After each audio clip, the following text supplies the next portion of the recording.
J'espère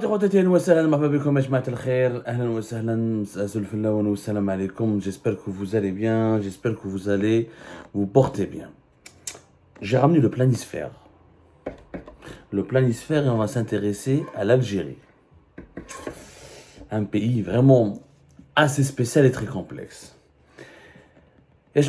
Tout à l'heure, nous avons commencé cette journée du 13 novembre 2023 par la problématique de l'inflation et de la cherté de la vie et de la précarité et de la pauvreté, qui sont les thèmes liés. Qui dit hausse des prix, dit augmentation de la précarité et de la pauvreté. Parce que plus les prix sont incontrôlables, ils augmentent beaucoup, plus l'inflation elle est élevée, plus la misère sociale et la précarité augmentent. Et plus la précarité et la misère sociale perdurent, on bascule dans la pauvreté. En clair, quand les prix des légumes et des fruits, des produits alimentaires et agroalimentaires augmentent beaucoup, on n'arrive pas à acheter ce qu'on veut, on n'arrive pas à se nourrir dignement. En Algérie, comme les dépenses alimentaires représentent plus de 43% des dépenses des foyers en Algérie, malheureusement, on a une crise de pouvoir d'achat. En plus, en Algérie, tout augmente. Il n'y a pas que les prix agroalimentaires, qui n'a dans l'émission de tout à l'heure, et les déodorants, les produits cosmétiques, les articles scolaires, il n'y a pas que la nourriture, il n'y a pas que la bouffe. Même d'autres articles de produits de large consommation subissent des hausses de prix de 30, 40, jusqu'à plus de 50%, voire 60% sur une année. On a tout à l'heure dans l'émission de ce matin sur la période de septembre 2022 à septembre 2023. Mais ce que les Algériens et les Algériens savent, ils le savent parce qu'ils le vivent, c'est que le cauchemar de l'inflation en Algérie ne s'arrête pas. Il a commencé depuis 2021. Au lendemain de la pandémie de la Covid-19, depuis 2021 jusqu'à cette fin d'année 2023, parce que nous sommes en novembre 2023, et là c'était les chiffres de septembre, tout à l'heure nous avons parlé des chiffres de septembre, mais en octobre et en novembre, l'inflation est restée encore aussi élevée. Il faut savoir qu'en 2023, la moyenne de l'inflation, elle était de 9%, entre 9 et 10%, voire même jusqu'à 11%. Pour certains mois de l'année 2023, en 2022, c'est la même chose, entre 9 et 10%. En 2021, l'inflation, elle était entre 7 et 8%. 7, la moyenne générale de l'année 2021. Donc ça veut dire que ça fait 3 ans que le cauchemar dure. Ça fait 3 ans que le cauchemar de la hausse des prix, de l'inflation, du tsunami inflationniste, de la cherté de la vie qui dure en Algérie. Ça fait 3 ans, c'est trop 3 ans, où les salaires sont restés bas. Parce que la moyenne des salaires en Algérie, elle évolue de 1% par an, entre 1 et 2% quand on regroupe secteur privé et secteur public, alors que les prix des produits de large consommation augmentent de 7, 8 jusqu'à 9, au-delà de 10% depuis 2021 jusqu'à 2023. Il y a un déséquilibre. Et quand les salaires stagnent et tout augmente, et ça veut dire que les pouvoirs d'achat n'existent plus, que les revenus des foyers algériens ne leur suffisent plus pour satisfaire leurs besoins. Et là, nous sommes dans une crise sociale et c'est le début de la grande précarité qui peut ensuite qui a déjà provoqué en Algérie un appauvrissement de plusieurs millions de foyers algériens. C'est-à-dire la crise Bon, les salaires des fonctionnaires ont augmenté en 2023. Oui, la fonction publique et les travailleurs de la fonction publique ne sont pas représentatifs de tous les foyers algériens. Et je m'ai presque 11 millions et quelques salariés algériens. Et la majorité d'entre eux, 7 millions et quelques, jusqu'à 7 millions travaillent dans le secteur privé. Uniquement 4 millions et quelques travaillent dans le secteur public. Dont 3 millions sont des fonctionnaires. Le reste, 1 million et même pas 1 million, sont des entreprises étatiques. Les 900 entreprises étatiques qui n'ont aucune rentabilité et dont la majorité écrasante sont entretenues par les crédits à long terme des banques publiques en Algérie. Les 3 millions de fonctionnaires à qui nous avons augmenté les salaires de 30%, au moyen de 30 à 35% que 2023, et cette augmentation va perdurer jusqu'à 2024, ça ne suffit pas. Il n'y a pas que les fonctionnaires en Algérie, nous sommes un pays de 45 millions d'habitants.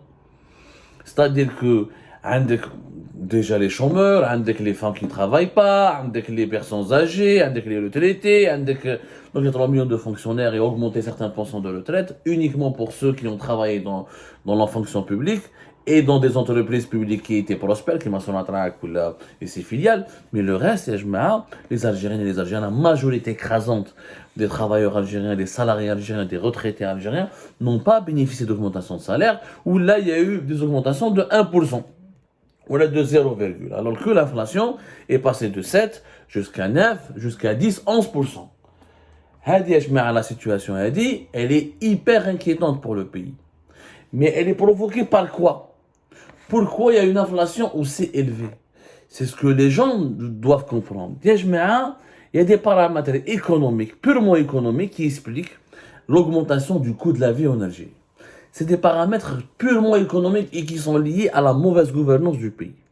En Algérie, 40% des variations de l'inflation, il y a 40% de l'augmentation de l'inflation. Quand je dis l'inflation, ça veut dire 40% des origines de la hausse des prix affolante en Algérie s'explique par 3 ou 4 paramètres. Le premier paramètre, c'est quoi? C'est l'instabilité de la monnaie. En 2021, le dinar était faible, il a été instable. En 2022, il a commencé à se stabiliser. Et en 2023, il est resté vraiment stable par rapport à 2022 et 2021. Mais quand une monnaie elle est instable, tout ce qui est, ça impacte les prix sur les marchés. Parce que il faut savoir que les commerçants, les producteurs s'adaptent par rapport à la valeur de la monnaie pour calculer leurs marges, leurs bénéfices et leurs coûts. Et tu fais oublier en économie, l'inflation, ce n'est pas une augmentation des prix de marchandises et ce n'est pas uniquement en tout cas une augmentation des prix des marchandises et des services. C'est aussi la valeur de la monnaie. Si la valeur de la monnaie baisse ou augmente, ça impacte directement l'inflation. Si elle baisse beaucoup et que la production locale et qu'il n'y a pas assez de produits en grande quantité pour satisfaire les besoins de la population et du coup l'inflation augmente. Si la monnaie augmente beaucoup et que les coûts de production augmentent pour les entreprises, si le pays fabrique ou se nourrit essentiellement localement, l'inflation augmente. Et si la monnaie augmente beaucoup mais on importe beaucoup de l'étranger, l'inflation baisse. C'est des calculs. Parce que avec une monnaie, si sa valeur augmente ou la baisse par rapport au dollar et à l'euro, qui sont les principales monnaies d'échange à travers le monde pour les importations, même si la monnaie chinoise est en train de percer plus ou moins, et donc si la valeur de ta monnaie est instable, ça impacte le niveau de tes prix, le niveau des prix des produits de large consommation dans ton pays. Le dinar était instable en 2021 et une partie de 2022. Il a commencé à se stabiliser qu'à partir de 2023. Et à quel prix? À quel prix? C'est la Banque d'Algérie qui suit. On a une monnaie qui est artificielle. La valeur taha n'a pas de sens. Normalement, la monnaie, sa valeur obéit à la loi de l'offre et de la demande et à la croissance économique. En Algérie, la valeur du dinar, elle est décidée par la Banque d'Algérie. Elle a le baril du pétrole. Qui est le baril du pétrole, dinar économique? Il est le baril du pétrole, il est le dinar. Pour gérer la facture des importations et des exportations du pays. Un dinar faible, ça permet d'exporter plus en devises et de gagner plus quand on fait la conversion en devises et de contrôler les importations. Un dinar fort, et ben c'est le contraire. Ça permet de limiter un peu les importations parce qu'on n'aura pas beaucoup d'exportations. Et donc, comme nous avons un problème au niveau de notre monnaie, une monnaie artificielle qui n'est pas connectée réellement aux mutations, aux règles économiques du marché, et comme c'est une monnaie qui est instable, et lorsqu'on la stabilise, on n'utilise pas des critères économiques qui sont l'offre et la demande, la confiance dans le pays, la confiance des investisseurs dans la croissance économique du pays, et ben malheureusement, ça influence l'inflation. Le deuxième problème, c'est les produits importés. Quand on a une production tellement faible, on ne produit pas ce qu'on mange, ce qu'on porte comme habit, ce qu'on utilise comme équipement. Nous sommes un pays de 45 millions d'habitants. Les prix des produits importés ont beaucoup augmenté. Le régime algérien, le régime Tebboune, depuis 2021, voire même depuis 2020, depuis 4 ans, il conduit cette politique. Il fait une politique anti-importation. Alors, comment les importations et les exportations plutôt du pays, par exemple en 2022, ils n'ont pas dépassé à peine 35 milliards de dollars d'importation. Ça suffit pas. Un pays de 45 millions d'habitants, avec une production très très faible locale, et vu que les prix étaient très chers sur les marchés mondiaux, notamment des matières premières agricoles, de certains biens et équipements, de certains produits manufacturiers, etc., il aurait fallu importer plus de 40 milliards de dollars en 2022 pour réguler les prix. Parce que si tu produis pas localement ce que tu dois utiliser, ce que tu dois consommer, il faut bien le ramener de l'étranger. Si tu ramènes pas de l'étranger et tu produis pas localement, tu crées des pénuries, tu crées des ruptures de stock, tu crées une demande plus forte que l'offre, et là les prix seront élevés, l'inflation m'tabèche. Donc c'est un problème très très grave. L'Algérie ne veut pas produire, ne sait pas produire, mais elle veut pas importer. Et moi, je cache une troisième voie. On attend, et d'ailleurs, pour importer, pour produire, il faut importer. Moi, haram si tu importes la matière première pour produire des produits finis en Algérie. La mauvaise gestion du rapport entre importation et production locale en Algérie, ça, il a été catastrophique depuis 2021. Et c'est ce qui a aggravé le fléau de la cherté de la vie, de l'inflation. Donc, c'est le deuxième paramètre. Le troisième paramètre, c'est les dépenses publiques. La hausse de la dépense publique. L'État en Algérie dépense beaucoup d'argent. En 2022, en 2023, il a dépensé plus de pratiquement 110 milliards de dollars. Et en 2024, il va dépenser encore plus d'argent. L'État algérien dépense trop d'argent. Or, les dépenses, mais dans des investissements. C'est-à-dire dans la création d'usines, de zones économiques spéciales, de zones industrielles, acheter des grandes compagnies, faire des partenariats avec des investisseurs étrangers, financer des équipements. Non, l'État, l'essentiel de ses dépenses vont, même aujourd'hui, la dépense publique, elle représente jusqu'à 60% en 2024, elle va représenter selon les chiffres du FMI, du Fonds monétaire international en Algérie, jusqu'à 60%, presque plus, jusqu'à 70% du PIB de l'Algérie. Elle est de toutes les richesses nationales, alors on va dépenser maintenant 60 et quelques. C'est grave, c'est des dépenses qui nous coûtent trop cher et qui ne nous rapportent pas beaucoup. Parce que les dépenses publiques, quand ils ne sont pas investis dans l'économie, dans la création de richesses, où ils vont dans les augmentations de salaire, ou les budgets de la présidence, ou le budget de l'armée, ou Malabelish, ou les budgets du gouvernement, le budget de fonctionnement. C'est le budget du fonctionnement. Puisque plus l'État dépense de l'argent, et plus cet argent ne va pas vers l'investissement, il y aura l'argent qui sera dépensé. Il va provoquer le quatrième problème de l'Algérie, c'est la hausse de la monnaie en circulation.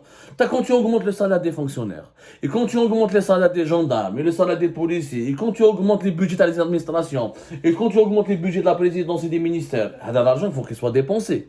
Comme la production locale, elle est faible, cet argent, donc, il va ou alimenter les importations du pays, ou il va alimenter des achats à l'étranger du pays, ou tu vas donner de l'argent à des gens qui doivent consommer, et comme ils ne trouvent pas assez de produits locaux sur place, du coup, l'offre et la demande seront déréglées, des gens auront beaucoup d'argent à dépenser, mais il n'y a pas assez de produits pour répondre à cette consommation, à ce besoin important en consommation, et du coup, il y a l'inflation. Du coup, il y a l'inflation. C'est ça les quatre paramètres qui expliquent le cauchemar de la cherté de la vie en Algérie. Monnaie instable et faible. Dépendance des produits importés. Et les prix des produits importés qui augmentent et mauvaise gestion des importations du pays. Dépenses publiques très élevées. Et ce qui crée la hausse de la monnaie en circulation. عندنا بزاف ملايير من الدينار راهم يدوروا برا ما عندنا ما نديروا بهم باسكو il y a pas de croissance économique forte. لو كان on fabrique des produits locaux, on fabrique des parfums, on fabrique des meubles, on fabrique de l'électroménager, etc. L'Algérien, quand il a son salaire, quand tu lui augmentes son salaire, il va dépenser. Les entreprises algériennes vont gagner de l'argent et cette consommation va alimenter la croissance économique. Mais on a une production. Les productions, les importations, elles sont limitées et tu augmentes les salaires des gens. Ça crée plus d'inflation, beaucoup plus d'inflation. Et c'est pour cette raison qu'en 2024, ça va arriver. Vous allez voir que l'inflation va rester à 9-10%. Et d'un miraculeusement, 8%.